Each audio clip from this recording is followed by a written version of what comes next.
প্রিয় দর্শক, স্বাগত এই সময় অনুষ্ঠানে। সঙ্গে আছি আমি এস আকাশ। আপনারা জানেন এই সময় অনুষ্ঠানে আমরা সমসাময়িক ঘটনা নিয়ে আলোচনা করে থাকি। আজও তেমনটিই করব। আপনারা জানেন বিশেষ করে আমরা দুটো বিষয় আলোচনা করব। একটা হচ্ছে, আপনারা জানেন যে হঠাৎ করে অর্থাৎ আকস্মিকভাবে পরিবহন শ্রমিকরা পরিবহন ধর্মঘট ডেকেছে। এতে সারা দেশে জনগণ, যারা যাত্রী, দেশের যারা আসছিল ঢাকায় তারা ভোগান্তিতে পড়েছে, ঢাকা থেকে বাইরে যারা যেতে চাচ্ছিলেন তারা ভোগান্তিতে পড়েছে, এবং ঢাকার মধ্যে যারা যাতায়াতকারী তারাও চরম ভোগান্তিতে পড়েছে। এমন ঘটনাও ঘটেছে যে রাস্তার মাঝে বাস থেকে জনগণকে নামিয়ে দিয়েছে। তো সেটা একটা ভোগান্তির দিক, সেটা নিয়ে আলোচনা করব। আরেকটা বড় ভোগান্তি হচ্ছে যে আপনারা জানেন যে গ্যাসের দাম বাড়ানোর সিদ্ধান্ত নিয়েছে। সেটা নিয়ে বেশ আন্দোলন হচ্ছে। বাম দলগুলো ইতিমধ্যে হরতাল ডেকেছিল আজ, সেখানে পুলিশের সাথে সংঘর্ষ হয়েছে, এবং বিএনপি প্রোগ্রাম দিয়েছে, এবং মন্ত্রী বিভিন্ন রকম মন্তব্য করছেন। সব কিছু নিয়ে আমরা আলোচনা করব, আমরা বিশ্লেষণ শুনব। আমরা দুজন অতিথি আজকে আমন্ত্রণ জানিয়েছি, তাদের সাথে আপনাদের পরিচয় করে দিচ্ছি। আমাদের সাথে আছেন প্রফেসর শামসুল আলম, জ্বালানি বিশেষজ্ঞ, এবং আমাদের সাথে আরও আছেন রহিন হোসেন প্রিন্স, কেন্দ্রীয় কমিটির সদস্য সিপিবি। আপনাদের দুজনকে স্বাগত জানাই। আমরা শুরুতে একটি পরিবহন ধর্মঘট এবং গ্যাসের দাম বৃদ্ধি নিয়ে জনগণ এবং নেতারা কে কি বলেছেন সেটা নিয়ে আমরা একটা ভিডিও দেখে আসি।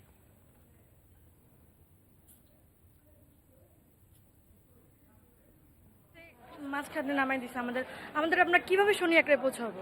ভাই আমার ফিঙ্গারপ্রিন্ট হবে, আমি বিদেশ যাবো, আমার ফিঙ্গারপ্রিন্ট আছে কুমিল্লা। আমি চাঁদপুর থেকে আছে সকালে ঢাকা, এখানে আছে বসে ফিঙ্গারপ্রিন্ট দেওয়ার জন্য কুমিল্লা যাবো, কিন্তু এখন সকাল থেকে বসে যেতে পারতেছি না। 6টা পিজি হাসপাতাল গেছি, পিজি থেকে এখন বাড়ি থেকে রওনা হয়েছি, এখন গাড়ি ছাড়ে না। পায়ে হাইট দেয়, এখন তো কোনো গাড়ি পাইনি টোটালি। শাহবাগ পর্যন্ত হেঁটে আসছে, কোনো বাস না, কোনো বাস আমরা পাই নেই। খালি আটটা আছি, এই কোর্ট কাছারিতে আটা দিছি, এখন পর্যন্ত আইছি শাহবাগ পর্যন্ত।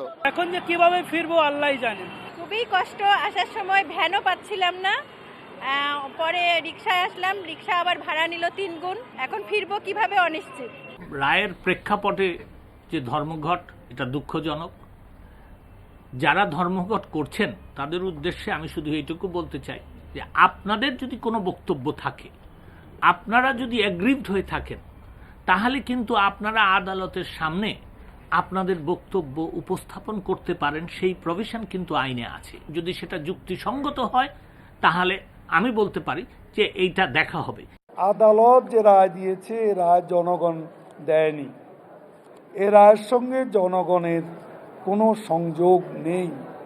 কিন্তু জনগণ কেন কষ্ট পাবে, এটা আমার যারা আহ্বান করেছেন ধর্মঘট তাদের কাছে আমার প্রশ্ন। কাজে অযৌক্তিক ধর্মঘট যত দ্রুত সম্ভব প্রত্যাহার করে নেওয়া উচিত জনস্বার্থে। এই গ্যাসের মূল্য বৃদ্ধি হওয়ার কোনো কারণ নেই। আমরা কয়েকদিন আগেই আমরা প্রেস কনফারেন্স করে বলেছি যে কোনোভাবেই এটা যৌক্তিক নয়, এবং এখন গ্যাসের দাম বাড়ানোর কোনো প্রয়োজনই ছিল না। কারণ যে কোম্পানিগুলো, সে কোম্পানিগুলো লাভ করছে এবং আমাদের ট্যাক্সেরও টাকা দিচ্ছে, কিন্তু সেখান থেকে তারা দামটাকে 22.7% তারা বাড়িয়ে দিয়েছে। আজকে আমরা ধন্যবাদ জানাতে চাই আমাদের আদালত, উচ্চ আদালতে তাকে বোধহয় 1 জুন থেকে স্টে করা হয়েছে। এই যে বিরাট বিপুল ব্যয়, জবাবদিহিতাহীন ব্যয়, এই ব্যয় মেটানোর জন্য তারা এখন জনগণের পকেট কাটার ব্যবস্থা করছে। ফলে গ্যাসের দাম, বিদ্যুতের দাম উপর্যুপরিভাবে বৃদ্ধি করে তারা মানুষের জীবনকে আজকে নাভিশ্বাস তুলছে। এই পরিস্থিতি জনগণ খুব বেশি দিন মেনে নেবে না। আমরা এই আন্দোলন লাগাতারভাবে চালাবো, এবং এর মধ্য দিয়ে জনগণ, আমরা আশা করি যে ঐক্যবদ্ধভাবে জনগণ আরো বৃহত্তর আন্দোলন গড়ে তুলবে। প্রফেসর শামসুল আলম, আমরা যেটা দেখি যে এই ধরনের যখন কোনো সিদ্ধান্ত হয়, সেটা গ্যাসের দাম বৃদ্ধি হোক বা পরিবহন ধর্মঘট হয় বা সরকারের বড় কোনো সিদ্ধান্ত হয়, ম্যাক্সিমাম ক্ষেত্রেই আমরা দেখি যে বেশিরভাগ ক্ষেত্রেই দেখি জনগণ সেটার শিকার হয়, ভোগান্তির শিকার হোক বা জনগণের পকেট কাটা হয়। আমরা পরিবহন ধর্মঘট নিয়ে যদি কথা বলি, আপনার বিষয়টা তো আপনি ব্যাকগ্রাউন্ড জানেন যে দুজন এর আগে হলো মিশিক মনির এবং তারেক মাসুদ, তাদের যে বাস হত্যা করেছিল সে ড্রাইভার একটা শাস্তি হয়েছে যাবজ্জীবন, এবং একজন ট্রাক ড্রাইভার একজনকে হত্যা করেছিল পথচারী, তার একটা রায়। আকস্মিকভাবে যে ধর্মঘট হলো, এই যে জনগণের ভোগান্তি, এই যে ধর্মঘট ডাকা হয়তো অধিকার থাকতে পারে, কিন্তু জনগণ কেন এই ভোগান্তি, আপনি কিভাবে এটাকে ব্যাখ্যা করবেন? আমি এটাকে দুইভাবে দেখতে চাই। একভাবে হচ্ছে যে আমাদের শাসন ব্যবস্থায় সুশাসন বলে যে কথাটা আছে, এই ব্যবস্থায় আমরা সুশাসন নিশ্চিত করতে পারছি না। ড্রাইভারদের গাড়ির মানে পরিবহন ব্যবস্থার সর্বস্তরে যে ধরনের নিয়ম কানুন বিধিবিধানের আওতায় চলার কথা, এই ড্রাইভার সিলেকশন বলেন, ড্রাইভারের সুযোগ সুবিধার কথা বলেন, ড্রাইভারের আপনার তার সক্ষমতার কথা বলেন, তার দক্ষতার কথা বলেন, এই সব বিষয়গুলো কোনো জায়গায় মানে স্ট্যান্ডার্ড মেনটেন করা হচ্ছে না, মানসম্মত হচ্ছে না। মানিনি এই যে তাদেরকে নিয়ে যে অ্যাসোসিয়েশন এবং যে রাজনীতি করা হয়েছে, রাষ্ট্রীয় পৃষ্ঠপোষকতায় তাদের অনেক ব্যাপারগুলোকে প্রশ্রয় দেওয়া হয়েছে। আমি অতীতের ধারাবাহিকতায় আমার উপলব্ধিটা শেয়ার করছি, এসব করা হয়েছে। এবং এদের এই যে আজকে ধর্মঘটের পিছনে জনৈক মন্ত্রীর পৃষ্ঠপোষকতা আছে বা তার কিছুটা সমর্থন বা ইন্ধন আছে, এসব কথাবার্তা শোনা যাচ্ছে।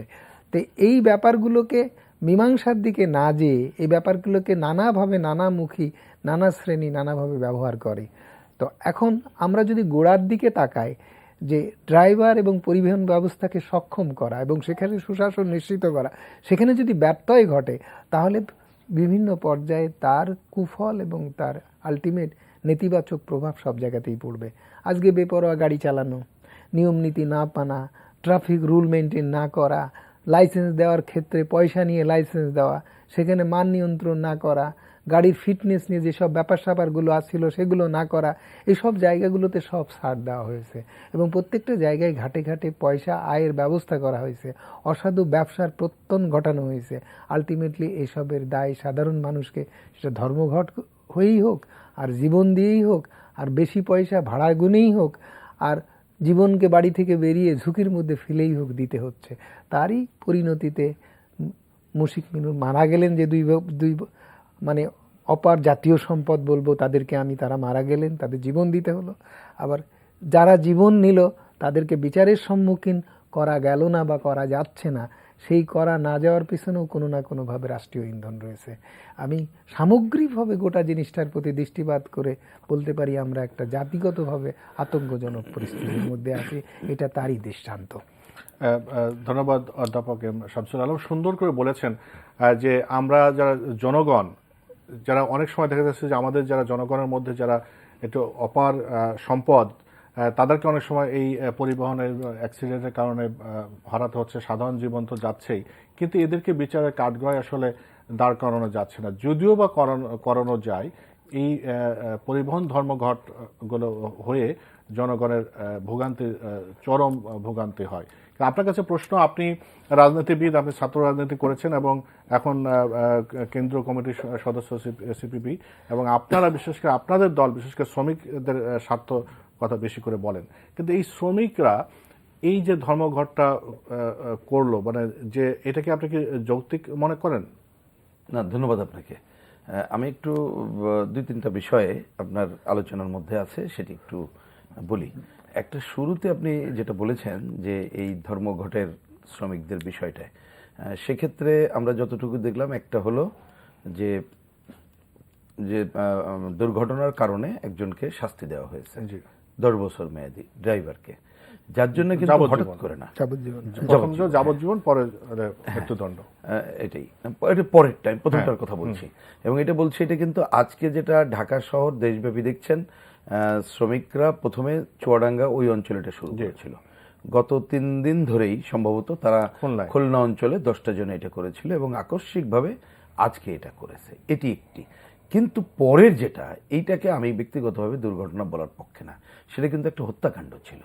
যে একজন ড্রাইভার তার বাড়ির পাশের যারা যাচ্ছিল, একজন পুরুষ এবং মহিলা এসে থমকে দাঁড়াচ্ছিল, কারণ ওইখানকার ঘটনাবলীর কারণে যে তার জায়গাটাকে নিয়ে যাওয়ার ব্যাপারে, সে তাকে পিষে চলে গেছে একেবারে, মানে আপনি গুলি করে মারলেও যেরকম, এরকম একটা ঘটেছে। সুতরাং সেইটাকে চলে গেছে হচ্ছে আপনার মৃত্যুদণ্ডের জায়গা, অর্থাৎ দুইটা ঘটনা। এটি একটি দিক।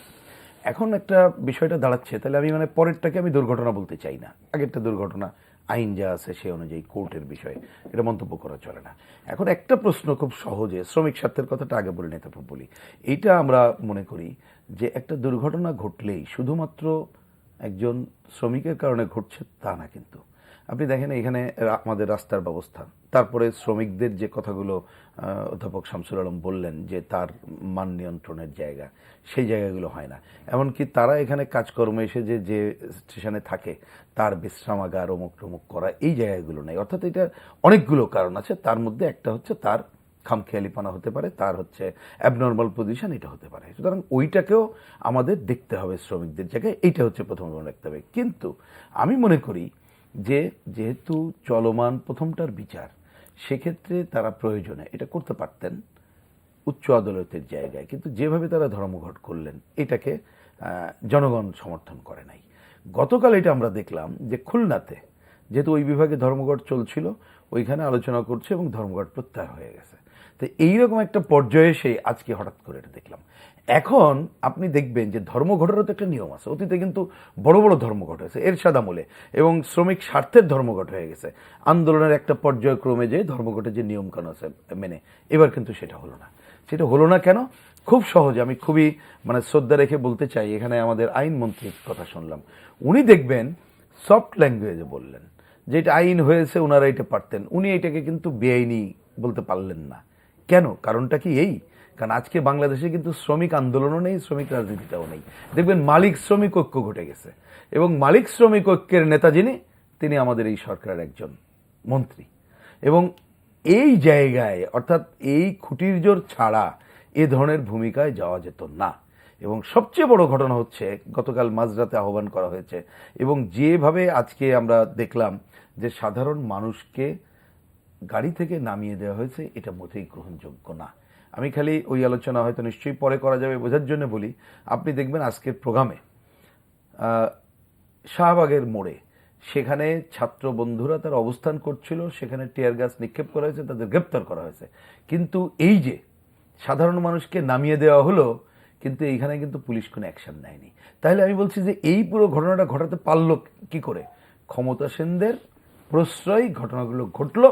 এবং সেটা কি কারণে? প্রফেসর শামসুল আলম শুরু যেভাবে করেছিলেন যে সুশাসনের জায়গাটা না থাকলে যে ঘটনা ঘটে সেটাই, এবং এর ভিকটিম হয় সাধারণ জনগণ। এবং যদি কেউ মনে করে থাকে সাধারণ জনগণকে এভাবে জিম্মি করে কোনো বেআইনি কর্মকাণ্ড করবে, আমার মনে হয় জনগণকে রুখে দাঁড়ানো তো দরকারই, কিন্তু তার আগে দরকার হচ্ছে সরকারের দায়িত্বশীল আচরণ করা। সেটা করতে হবে। সাথে সাথে অবশ্যই শ্রমিক স্বার্থে তাদের কথাবার্তা শুনতে হবে, এবং শ্রমিক স্বার্থে বা একজন ড্রাইভার সাহেব বন্যদের মানবিক উন্নয়নের জন্য তার যথাযথ ভূমিকাটা গ্রহণ করতে হবে। তাহলে আমরা এর অবসান চাইব। আমার শেষ কথা এই পয়েন্টে, আর দেরি না করে সরকার অবিলম্বে উদ্যোগ নিয়ে এই যে অচল অবস্থার অবসান করবে, সেটা আমরা দেখতে চাই। যে হ্যাঁ, প্রফেসর শামসুল আলম, যেটা রহিনুল হোসেন প্রিন্স বলেছেন যে সরকারের যে দায়িত্বশীল ভূমিকার কথা বলেছেন, এবং একজন মন্ত্রীর কথা বলেছেন যে একটা হরতাল একটা ধারাবাহিকতা আছে বলেছেন, কিন্তু হঠাৎ করে আমরা দেখি তার মানে কোথাও না কোথাও প্রশ্রয় আছে। এক্ষেত্রে আশ্রয় প্রশ্রয় আছে, কারণ আমরা দেখি যে শ্রমিক সংগঠনগুলো কিন্তু কোনো না কোনো রাজনৈতিক ব্যানারে এরা কাজ করে। তো সেক্ষেত্রে যেহেতু একটা রাজনৈতিক সরকার আসলে কি ভূমিকা এখন নেওয়া উচিত, বা আপনার কি পরামর্শ? আমি মনে করি যে এখন তো আগে রাজনৈতিক অঙ্গনে সরকারি দল এবং বিরোধী দল, সেটা শ্রমিক সংগঠন হোক, ছাত্র সংগঠন হোক, আর রাজনৈতিক সংগঠন হোক, আর নাগরিক যে কোনো সংগঠন হোক, পেশাজীবী সংগঠন হোক, এদের মধ্যে দ্বন্দ্ব হতো, সংঘাত হতো, এবং অচল অবস্থা ও ক্ষেত্র বিশেষে প্রতিষ্ঠান হতো, বিশ্ববিদ্যালয় হতো, সব দেখা গেছে। আজকে দেখা যাচ্ছে কোনো সংগঠনেরই বিরোধী দলের সংগঠনের কোনো অস্তিত্ব নেই। সব সংগঠনই সরকারি দলের সংগঠন, অর্থাৎ সরকারি সংগঠন। সরকারের দলের সংগঠন সরকারকে যদি বিব্রতকর অবস্থায় ফেলে, তাহলে সরকারকেই এই ব্যাপারটিকে তার মতো করে সমাধান করা বা এটার সমাধানের পথে আসা দরকার। আমি মনে করি সরকার হয়তো দেরি করে ফেলেছে, হয়তো বা অত বেশি সজাগ ছিল না, তার সংগঠন এভাবে সামনে নেমে পড়েছে। সে সাংগঠনিকভাবেই রাষ্ট্রীয়ভাবে মোকাবেলা করতে পারুক, বা প্রশাসনিকভাবে বা বিচার বিভাগীয়ভাবে, সে বিষয়টি তো রাষ্ট্র কাঠামোগত আছে। তার আগে যেহেতু তারই রাজনৈতিক দল, এবং একজন মন্ত্রী তো বললেনই রহিনুল হোসেন প্রিন্স সাহেব, যে একজন মন্ত্রী এদের নেতৃত্ব শীর্ষ নেতৃত্বে আছে। আমি মনে করি তারা এ ব্যাপারে সংবেদনশীল হলে এবং সেন্সিটিভ হলে হবেন এবং তারা এটাকে গুরুত্ব দেবেন এবং তারা যত দ্রুত পারে তাদের মতো করে তাদের লেভেলে নিষ্পত্তি করে জনগণের ভোগান্তি থেকে মুক্তি দেবেন। এটা আমরা শেষ প্রশ্ন আপনার কাছে আসে, যেটা আপনি শুরুতে বলছিলেন যে আসলে শ্রমিকদের দিক থেকে যদি আমরা দেখি যে শ্রমিকদের যেমন শুরু থেকে প্রফেসর শামসুল আলমও বলেছেন যে শ্রমিকদের যে তাদের যে অধিকার, তাদের যে বিশ্রাম নেওয়ার অধিকার বা তাদের বেতন বা ইত্যাদি অনেক তাদের দাবি দেওয়া আছে, রাস্তাঘাটের কথা অনেক কিছু বলেছেন, ন্যায়সঙ্গত সেইগুলো দাবি আদায় করার ক্ষেত্রে আপনারা যেমন বক্তৃতায় বা ইয়েতে বলেন, কিন্তু কোন শ্রমিককে তো আমরা এমনভাবে দেখলাম না মালিকদের বিরুদ্ধে কোনোদিন ইয়ে করেছে, মানে এটাই তো এখন আন্দোলন হয়ে গেছে, যেটা আপনারাও আলোচনা করলেন। অ্যাকচুয়ালি একটা স্লোগান কি, সেটা হচ্ছে রাজনীতি, যেটা হওয়া উচিত প্রধানত, যে রাজনীতি যার যার, শ্রমিক কর্মচারী বা শ্রমিকরা এক কাতার, তার নিজের স্বার্থে। যার জন্যে আমরা কিন্তু আমাদের বোঝার জন্য বলি যে কমিউনিস্ট পার্টির কোনো অঙ্গ সংগঠন নাই, শ্রমিকদের মধ্যে থাকেও না। আমরা মনে করি শ্রমিকদের দলমত নির্বিশেষে নিজের স্বার্থে ঐক্যবদ্ধ থাকা দরকার। নিশ্চয়ই তার মধ্যে আমরা ভালো মানুষ গড়ে তুলতে চাই, আমাদের দলে নিয়ে আসতে চাই, সেটা অন্য কাজ। তাহলে এখন শ্রমিক আন্দোলনে সেই ব্যত্যয় ঘটে গেছে, শ্রমিকরা ব্যবহৃত হচ্ছে কোনো না কোনো রাজনৈতিক দলের হাতিয়ার হিসাবে। কিন্তু আপনি এই শ্রমিক আন্দোলনের উজ্জ্বল যুগে দেখবেন যে তখন কিন্তু শ্রমিকরা নিজের স্বার্থে এক জায়গায় ছিল, এখন সেটা নেই, দলবাজের জায়গায় চলে আসে। এটা এক নম্বর কথা। 2 নম্বর, আমি যে কথাটা বললাম আবার রিপিট করতে হচ্ছে, দেখবেন যে আগে একটা শ্রমিকদের কার্যক্রম ছিল শ্রমিক ইউনিয়নের নামে, এখন বড় কার্যময় শ্রমিক মালিক ঐক্যের নামে। তা যখন শ্রমিক আর মালিক ঐক্য হয়ে যায় তখন শ্রমিকের সাথে কোথায় থাকে, আর থাকে না। এই প্রসঙ্গক্রমে বলি যে দুর্ঘটনা নিয়ে কথা হচ্ছে আজকে, হয়তো এটা অনেক বড় আলোচনা নাই, তবু আমি বোঝার জন্য বলি, শ্রমিক নেতাদেরই বক্তব্য আমরা জানি, তারা বলছেন দুর্ঘটনার জন্য তারা চিহ্নিত করছেন 106টা কারণ।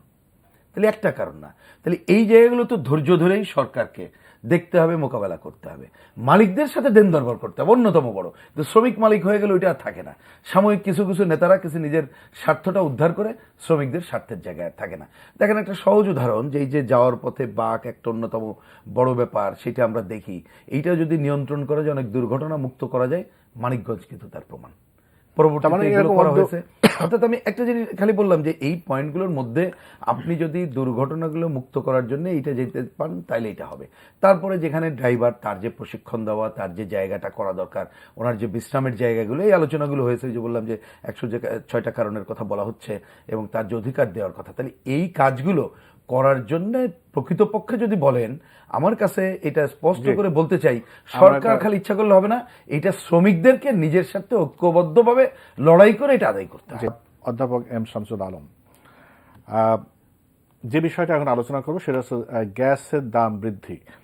এটা আমি দেখেছি আপনি 2-1 জায়গায় বলেছেন, আপনার সাক্ষাৎকার প্রচার হয়েছে, সেটা হলো আপনি বলেছেন যে এটা কোনো যৌক্তিকতা নেই, অযৌক্তিক বলেছেন।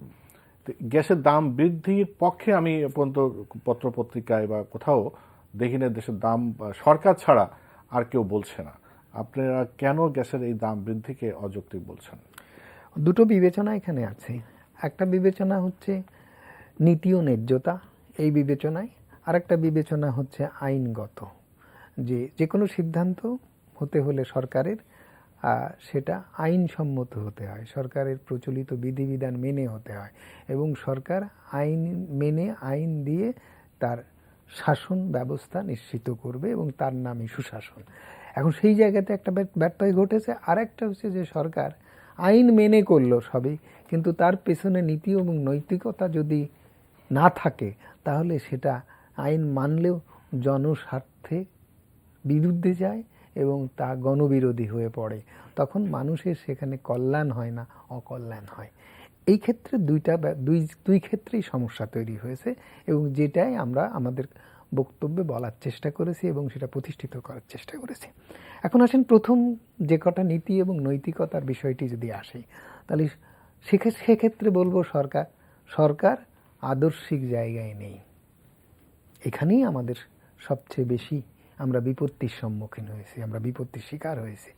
আপনি যদি বলেন যে আদর্শিক জায়গাটি কি, আদর্শিক জায়গায় হচ্ছে সরকার যদি আমাদের স্বাধীনতার চেতনার কথা যেটা বলি, সেটা হচ্ছে আমাদের একটা স্বাধীন দেশ দরকার ছিল, আমরা শোষিত হয়েছিলাম, আমাদের বঞ্চনার শিকার হয়েছিলাম, আমাদের সম্পদ বিদেশিরা, পাকিস্তানিরা সেই বলেছে 22 পরিবার বলেছি ইস্পাহানি আদমজি এরা নিয়ে যাচ্ছে, পশ্চিম পাকিস্তান নিয়ে যায়, রাষ্ট্রীয় ক্ষমতা তারা আছে বলে নিয়ে যায়।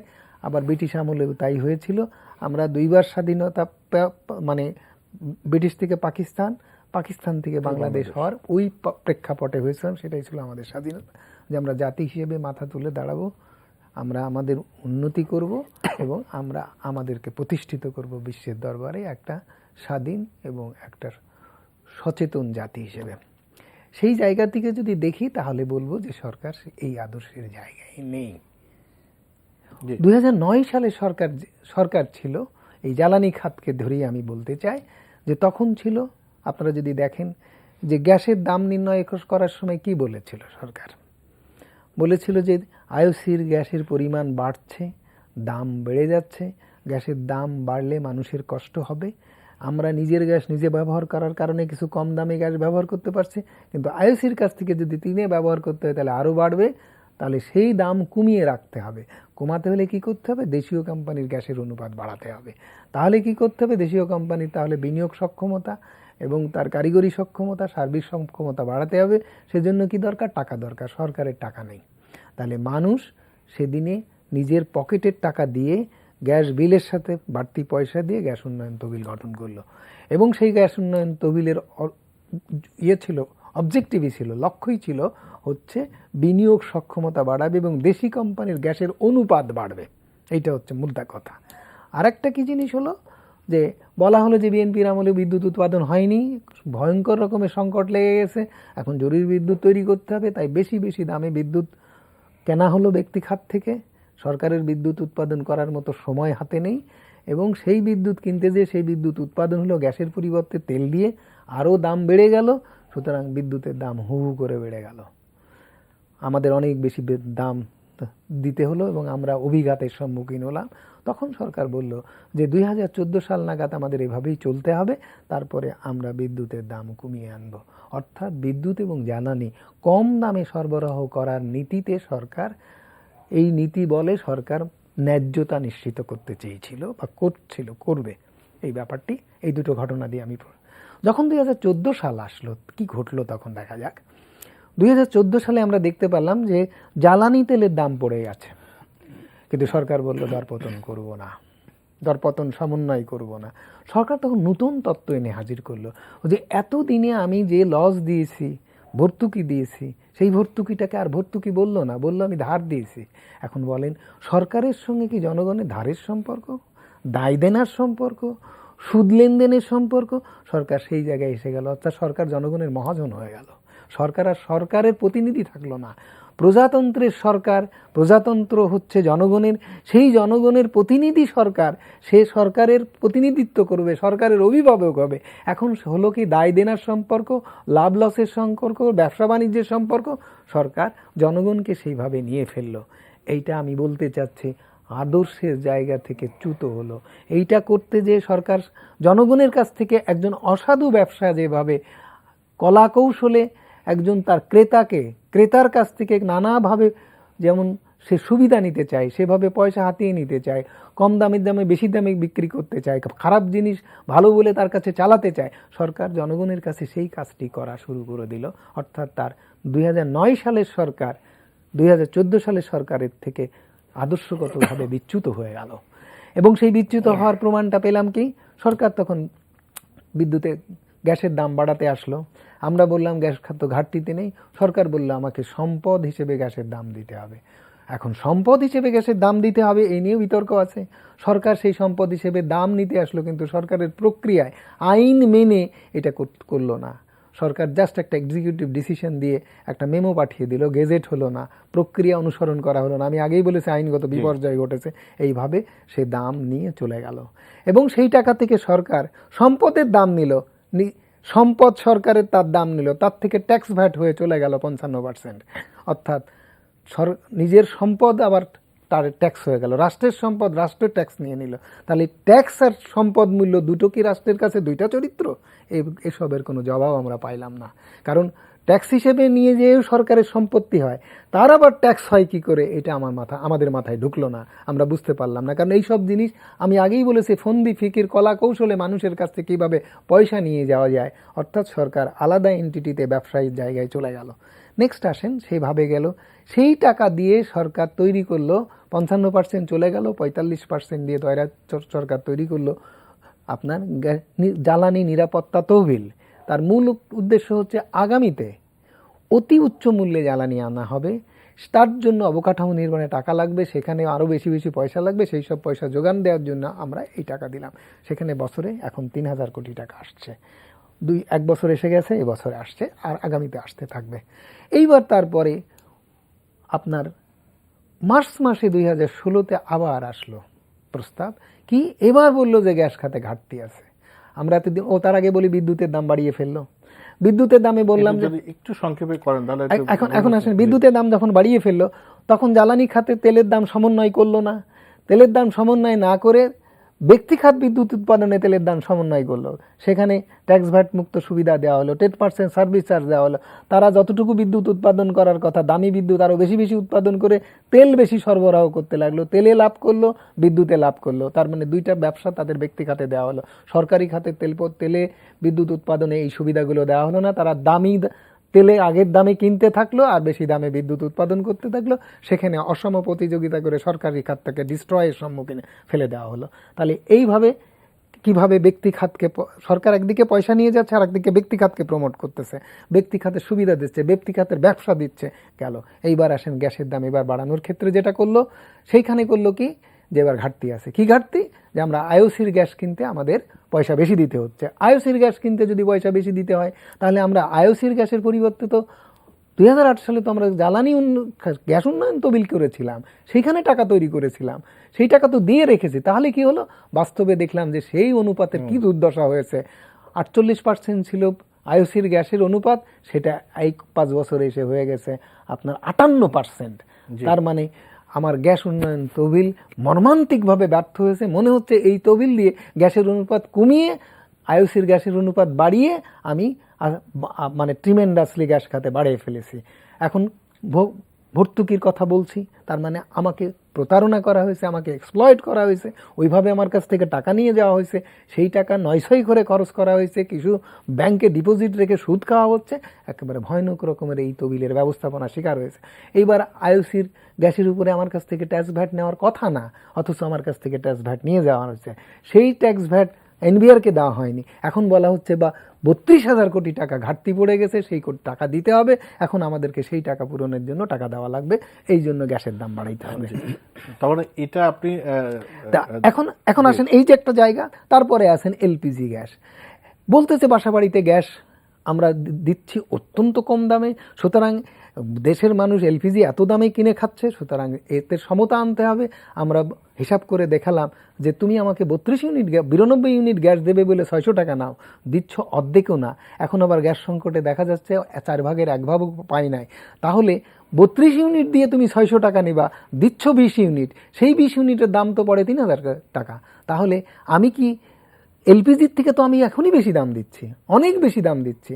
আবার এলপিজির দাম যদি তুমি কমিয়ে আনতে পারো, যদি ভারতের মানদণ্ডে যদি তুমি মূল্যহার নির্ধারণ করো, তাহলে সেই এলপিজির দাম হয় আপনার 450 টাকায় মার্জিন সহ, যদি সরকার শুধু ট্যাক্স ভ্যাটটা না নেয়, প্রণোদনা দেয়, এইটুকু প্রণোদনা দিলেই হবে, ভর্তুকি দেওয়া লাগবে না, তাহলেই আপনি এটাকে অ্যাভেলেবল করতে পারেন। গ্যাস প্রচণ্ড সংকট চলছে, সিএনজিতে চলছে, বাসাবাড়িতে চলছে, ইন্ডাস্ট্রিতে চলছে, সেখানে বিকল্প জ্বালানি হিসেবে ইন্ডাস্ট্রিতে আমরা দরপতন সুবিধা দিয়ে ডিজেল দিতে পারতাম, ফার্নেস অয়েল দিতে পারতাম, এলপিজি দিতে পারতাম, পরিবহনে এলপিজি দিতে পারতাম, বাসাবাড়িতে এলপিজি দিতে পারতাম 450 টাকার এই দরে নামিয়ে এনে, তাহলে সেটা হতো গণস্বার্থসম্মত।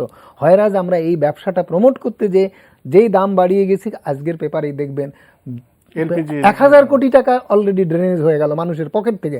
তাহলে আমি বলতে চাই 2009 সালের সরকার ছিল গণবান্ধব, 2018 আজকে 17 সালে এসে দেখা যাচ্ছে যে সরকার ব্যবসা বান্ধব হয়ে গেছে, গণবান্ধব হয়নি, অর্থাৎ সরকার আদর্শের জায়গাতে চ্যুত হয়ে গেছে। যে কারণে আমি বললাম যে আমাদের আপত্তি এই জায়গায়।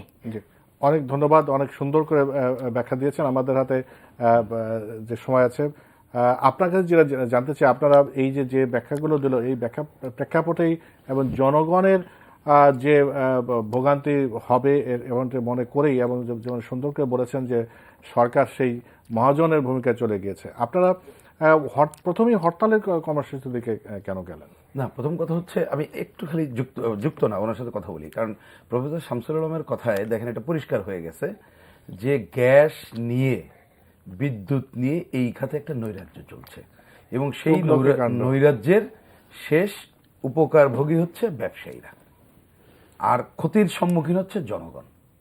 তাহলে একটা দায়িত্বশীল রাজনৈতিক দল হিসাবে জনগণের পক্ষে দায়িত্বশীল আচরণ করাটাই আমাদের কাজ। এই কাজটা আমরা এখন থেকে করছি না, অনেক দিন ধরে করছি। গণশুনানিতে আমরা উপস্থিত থেকে প্রমাণ করে দিয়েছিলাম যে গ্যাসে 1 টাকাও বাড়ানোর দরকার নেই, বরঞ্চ দাম কমানো সম্ভব। তারা সেটা করে নাই। আমরা অনেক দিন ধরে কর্মসূচি করছি, এই কর্মসূচি করলেও তারা কথা শোনে নাই বলে, যেহেতু তারা না শুনে এবং বেআইনিভাবে আইনের কথা শুনছেন, উনি ব্যাখ্যা দিয়েছেন 1 মার্চ থেকে এটা বাড়ানোর কথা বলল। সুতরাং আমাদের সামনে আর এই ধরনের একটা শান্তিপূর্ণ আন্দোলনের কর্মসূচি, হরতাল ছাড়া কোনো বিকল্প ছিল না বলেই আমরা কিন্তু জনস্বার্থে এই কাজটা করেছি। আপনি দেখুন যে এই কাজটা করার ব্যাপারে যে এলপিজির কথাটা বলা হচ্ছে, আমি খালি বোঝার জন্য বলি, যেদিন এইখানে ঘোষণা হলো আমি ঘটনাচক্রে ওই দিন মানে রাজনৈতিক কারণে খুলনাতে ছিলাম। একেবারে সন্ধ্যায় সিলিন্ডারের গ্যাস প্রতি সিলিন্ডার যে 100 টাকা করে বেড়ে গেছে। পত্রিকায় যেটা এসেছে তার মানে লুটপাটের ধারা কোথায় চলে গেল দেখেন। বরঞ্চ আমরা বারবার ওনাদেরকে বলছিলাম যে এলপিজি গ্যাসের ন্যায্যতার কথা দেখলাম যে আমাদের এই এনার্জি কমিশনের চেয়ারম্যান সাহেব তিনি বলছেন, আমি জানি না উনি হঠাৎ করে এই ন্যায্যতার কথা উনি কোন যুক্তিতে, ওনার কাছে ন্যায্যতাটা কি? ন্যায্যতাটা যদি করতে হয় বিআরসির কাজ হচ্ছে এলপিজি গ্যাসের দাম কমিয়ে এনে একেবারে গ্রামে গঞ্জে যদি পাওয়া যায় সেই কাজটা করা, এবং গ্যাস খাতে নৈরাজ্য, দুর্নীতি, লুটপাট এগুলো বন্ধ করা, গ্যাস উন্নয়ন তহবিলের টাকা যথাযথভাবে ব্যবহার করা, এই কাজটা করতে হবে। এবং আজকের এই কথার সুবাদে আমরা মনে করি আমরা সরকারকে হরতাল করে ক্ষান্ত হচ্ছে না। আমরা 14 দিন 1 থেকে 14 তারিখ পর্যন্ত বিক্ষোভ পক্ষ করব, এবং দাবি না মানলে 15 তারিখে আমরা জ্বালানি মন্ত্রণালয়ে ঘেরাওর কর্মসূচি দিয়েছি। আমরা আশা করি আমাদের ঘেরাও করতে হবে না।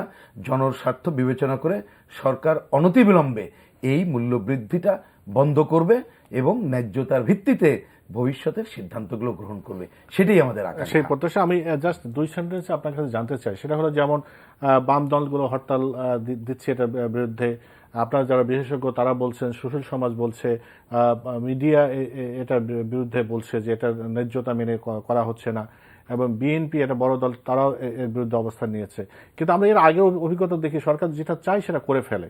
এবারও কি সেটা করা সম্ভব হবে কিনা? আমি এখনো প্রত্যাশা করি যে সরকারের মধ্যে, যেহেতু সরকার শেষ পর্যন্ত যাই করুক না কেন, অন্তত জনকল্যাণের ব্যাপারটি কোনো না কোনোভাবে তার কাজে এবং চিন্তায় চেতনায় প্রাধান্য পাবেই, এটা আমার বদ্ধমূল বিশ্বাসের জায়গা থেকে বলছি।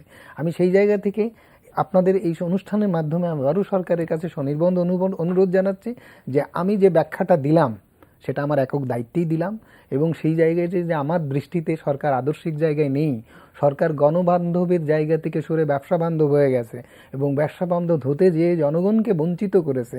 জনগণকে প্রতি জনগণ ন্যায্যতা এবং নীতি ন্যায্যতা বর্জন করেছে সরকার। সরকারের সেই অবস্থা শিকার হয়েছে, সরকার সেটা অনুধাবন করবে এবং সরকার নিজেকে গণবান্ধবের জায়গায় ফিরিয়ে নিয়ে আসবে। আপনার অনেক ধন্যবাদ। সেই প্রত্যাশা রাখি যে আন্দোলন আর করতে হবে না, সরকার গণমাধ্যম হবে, সেই প্রত্যাশা রেখে আজ শেষ করছি। এ পর্যন্তই। আপনারা সবাই ভালো থাকবেন।